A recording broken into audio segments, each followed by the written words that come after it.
The first year in our Angel franchise was not a successful one, as the team finished 4th in the AL West, only 4 games from last place in the division, and the 3rd worst record in the American League. This first offseason will be important to find the right players to build around Trout and our incoming generational prospect Chester Burton. Oh, and we'll also need to find a new manager to lead these players to the promised land, as Ron Washington has decided to retire after his 2nd season with the Halo franchise. Welcome to the offseason, let's get it cracking. Our first order of business was officially moving Chester Burton to third base, as he has a skill set to play for that position and will be our best player there on paper. Second on our to-do list was to try to free up some more money for free agency, and we got some additional funds as we finally decided to cut Anthony Rendon completely, who was in the last year of arguably the worst contract in all of pro sports. No need to keep him around, and we now have about $55 million to spend this offseason. So with all that additional money, our top target going into this offseason was going to be Vladimir Guerrero Jr. What better star player to pair with Mike Trout than the legacy of Vladdy Sr., the former Angel MVP and Angel great? Jr. was not going to come cheap though. In 2025, he slashed .297, .369, .533. He hit 34 home runs and had 101 RBIs, but we wanted to make him our top target and freed up the money to do so. So he was going to be our number 1 target going into the offseason. But he did view us as underdogs, so he did have decreased motivation, and it might be a long shot for him to come to Anaheim. Zach Eflin was our top pitching target in the free agency, and they both started with very low motivation to sign with the Angels. We also missed out on a number of big free agent pitchers as we were waiting. Valdez signed with Arizona, Gallen signed with our rivals in Texas, top closer Helsley signed with the Brew Crew, Dylan Cease signed with the O's. Our contract offer to Eflin was pretty strong at 5 years, $28 million per year, and we even got an interest boost with the first competitive offer, but it was all for naught as he signed with another SoCal team in the Padres for 5 years, $31 per. With our top pitching target signing elsewhere, we shifted to our second-tier starter in Eric Fetty. Fetty had a strong numbers in 2025, posted a 3.06 ERA and a 1.28 whip. The 33-year-old would have been our best pitcher with those stats, and he was also the best remaining starter at this point in free agency.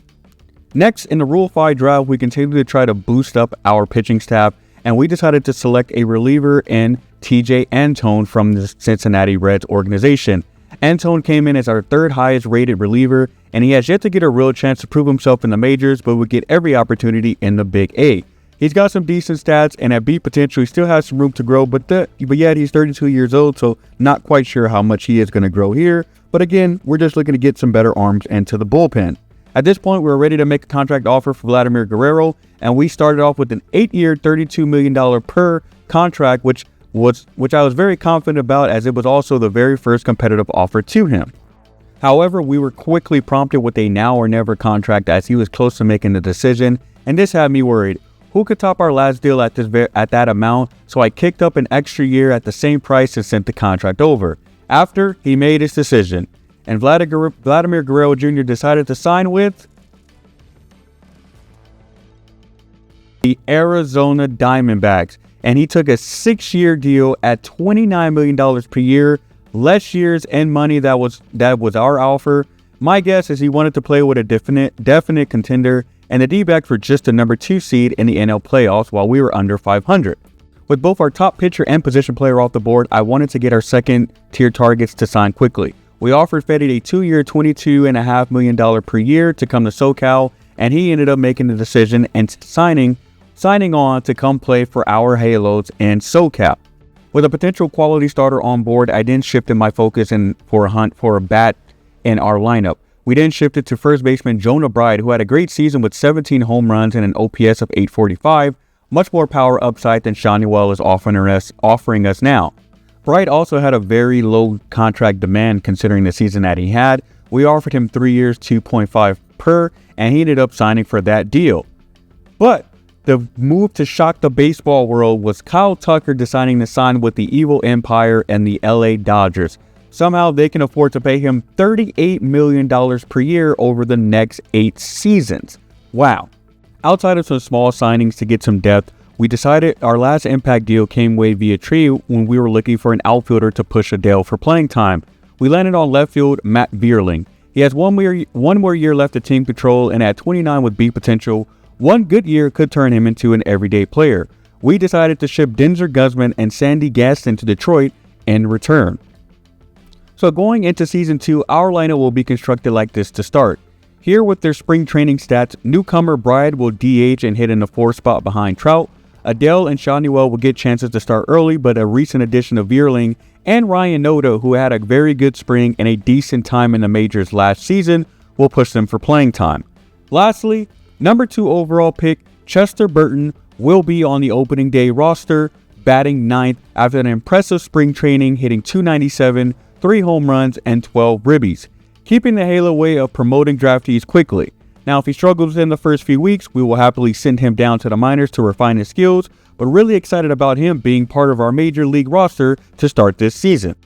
Our pitching staff going into year 2 will see Yusei Kikuchi start as our number 1 starter. Even with the addition of Eric Fetty, I think the year he had last year with a .288 ERA, 1.2 whip, and 20 quality starts, I think he's well deserved to continue to be our number 1, at least for this year. At number 2 will be Eric Fetty, the free agency addition for this year. He did struggle in spring training with 18 innings pitched. He had a .687 ERA. But again, considering the year he had last year, I think he's going to fit pretty well at being our number 2 starter in our rotation. Number 3 will be Jose Soriano. He had a pretty decent spring. 13 innings pitched, 1.38 ERA, but had a .185 whip. Whip is kind of high, but again, he should be a pretty solid number 3 starter. Chase Silseth will be number 4. He really impressed in spring training, and that's why he won that position to be our number 4 starter. He had a 1.13 ERA and a .188 whip in 8 innings pitched. At a 73 overall, he should be a pretty decent 4th starter. And Jack Kohanowitz, he ended up winning the 5th spot in the rotation with 16 innings pitched in spring. And Huascar Unoa and Reed Detmers were going to bullpen as our long relievers. Brock Burke, Ian Anderson, and Rule 5 pick TJ Antone will be our middle relief for our bullpen. Our setup men will be Victor Gonzalez and Robert Stevenson, and Ben Joyce will be our closer for this upcoming season. It was opening day in Vegas as the Halos visit the Athletics in their brand new ballpark to start the 2026 season. Early in the first opening day start, Kikuchi got into some trouble early, allowing former Angel Yoan Moncada to hit a sharp liner to the center left gap. Adele gives chase, but the ball rolls all the way to the wall, and that ended up scoring the first run in the season. 2 batters later, Shane Langoliers hits the ball pretty much in that same gap. Adele takes a bad path to the ball on this one. It falls in play, and Moncada scores a second run in the inning. Angels now down 2 early in the season when Nolan Shawnuel goes Oppo Taco for a 400 feet home run to score the Halos' first run of the season. Love to see that power for the young first baseman. Hopefully that continues to develop. Chester Burton's first AB came up right after him, and the number 2 overall pick connected on the changeup high in the zone. However, that just ended up being a lazy fly out to center. Zach Neto was up with 1 out in the 4th quarter, and he takes a high cutter for a ride as he hits a laser to the left field. The ball goes to the wall. The ball comes in back to the infield as Neto slides in for the double in his first hit of the year. Catcher Logan O'Hoppe was up next. He's going to hit a liner up the middle, and that's going to end up bringing Neto home to score the Angels' second run of the game to tie it at 2. Burton leads off in the 5th, and he's all over a curveball middle, and he's going to end up getting his first big league hit here as the ball goes over the wall for a ground rule double. Later, Mike Trout with 2 outs, he's going to end up rolling over a changeup low in the zone, and that ends up leaving the rookie stranded. Kikuchi now facing trouble in the 6th. Bases loaded, but he gets a grounder to first, and the Angels turn 2 to get him out of the jam. That ended up ending his day, and Rule 5 draftee TJ Antone came on in his Angel debut, and he ended up being very impressive as he K's 3 batters and hits 1 inning of work, keeping the score tied at 2 apiece. Robert Stevenson came on in the 8th, and his appearance was not so impressive. After issuing a 1-out walk, he allows Brent Rooker to get a hold of a ball in the zone. Rooker's going to hit a double in the gap, and that's going to end up plating the go-ahead run. Athletics lead 3-2. Angels down to the last out in the 9th inning, and Chester Burton ends up grounding a high fastball into the dirt. That one ends up being a ground out, and the Athletics is going to win the season opener versus the Halos. Not an impressive offensive start as they were only able to get 2 runs and wasting a pretty solid pitching effort. But this is only game 1 of 162. Very excited to what this season has to offer. And if you are as well, please consider hitting that like button. And thank you guys, and see you guys next time. And our entire outstanding crew here at MLB The Show, I'm John Shambi saying so long.